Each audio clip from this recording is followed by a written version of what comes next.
नमस्कार, मी केतकी चितळे. बातमीच अशी धक्कादायक वाचून उठली आहे की काय बोलावं काही कळत नाहीये यावर.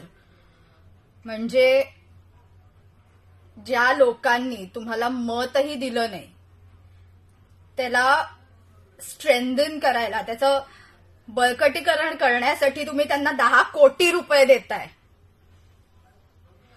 तुम्ही बधीर आहात की तुम्ही आम्हाला बधीर करून सोडणार आहात? मी नेहमी म्हणत होते की लोकसभामध्ये तर कोणाला मत द्यायचं हे ठरलेलं आहे, त्यात काही प्रश्नच नव्हता. कारण सेंटर मला माझा प्रधानमंत्री कोण हवाय हे बघून मत दिलेलं होतं. पण विधानसभेत कोणता झेंडा घेऊ हाती हा प्रश्न पडणार आहे हे मी आधी पूर्वीपासून बोलत होते, सुरुवातीपासून हे मी बोलत होते. पण आता तर तुम्ही माझं मत अगदी ठाम करूनच सोडलेलं आहे. राष्ट्रामध्ये जिथे तिथे मोर्चे निघतायत की वक्फ बोर्डला खारिज करा, वक्फ बोर्डला खारिज करा, आणि तुम्ही वक्फ बोर्डला 10 कोटी रुपये सँक्शन करताय. आधीच 3 तिगाडी गव्हर्नमेंट आहे तुमचं. ठरवलंय काय की तुम्हाला तुमच्या बाजूने हिंदूही नकोय हेही ठरवलंय का तुम्ही? म्हणणं काय आहे तुमचं की एक परत स्वतःच्या काकांकडे जाणार आहे आणि म्हणणार आहे काका काका माझं चुकलं, मला माफ कर, मला परत घे. दुसरी व्यक्ती काय करतेय?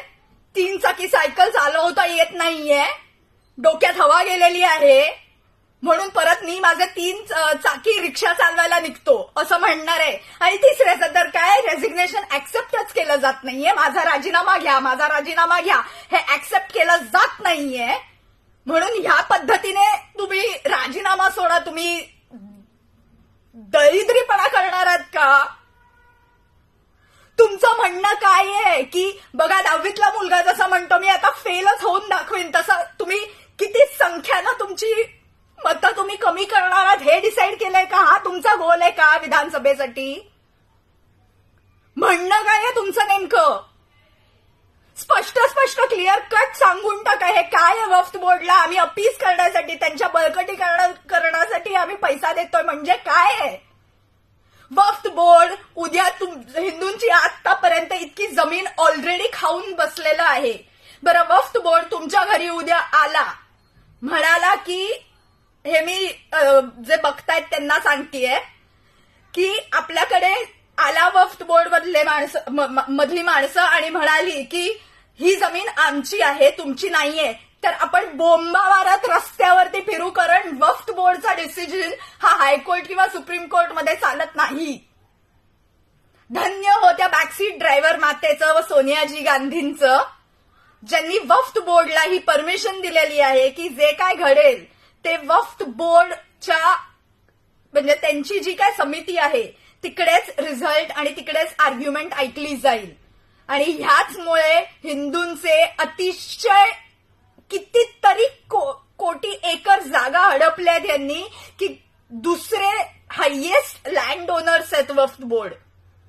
सर्वात पहिलं थँकफुली गव्हर्नमेंट ऑफ इंडिया आहे आणि दुसरं वक्फ बोर्ड आहे ज्याच्याकडे सर्वात जास्त जमीन आहे. ह्यांना रद्द केलंच पाहिजे. आणि तुम्ही त्यांना 10 कोटी रुपये देताय, सँक्शन करताय त्यांना. अरे निर्लज्ज माणसांनो, थोडा तरी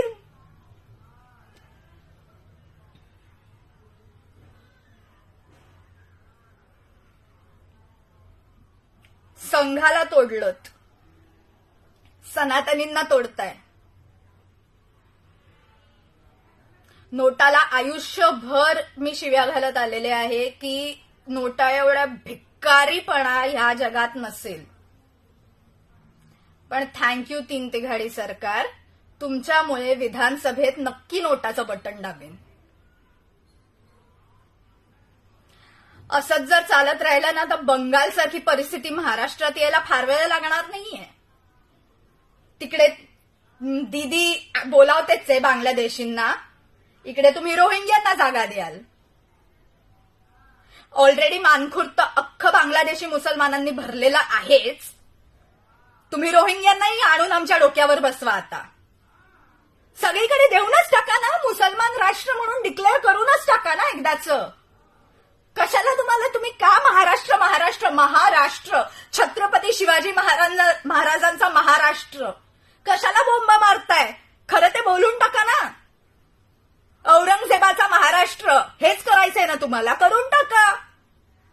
कशाला थांबलात, कोणाची वाट बघताय? तुम्हाला छत्रपती संभाजीनगर नको आहे ना, तुम्हाला औरंगाबादच हवंय ना, महाराष्ट्राचं नावच बदलून टाका ना. इतकी सोपी गोष्ट आहे. आणि उगाच छत्रपतींचं, फुल्यांचं, आंबेडकरांचं, सावरकरांचं कोणाचंही नाव घेऊ नका, त्यांचा अपमान करू नका त्यांचा महाराष्ट्र म्हणून. कारण तुम्ही जे काय कृत्य करताय ना, ते ह्या लोकांनी केलेलं नाहीये.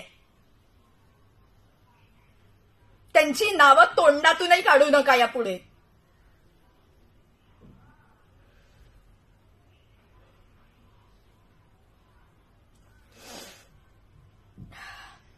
जय हिंद, वंदे मातरम, भारत माता की जय.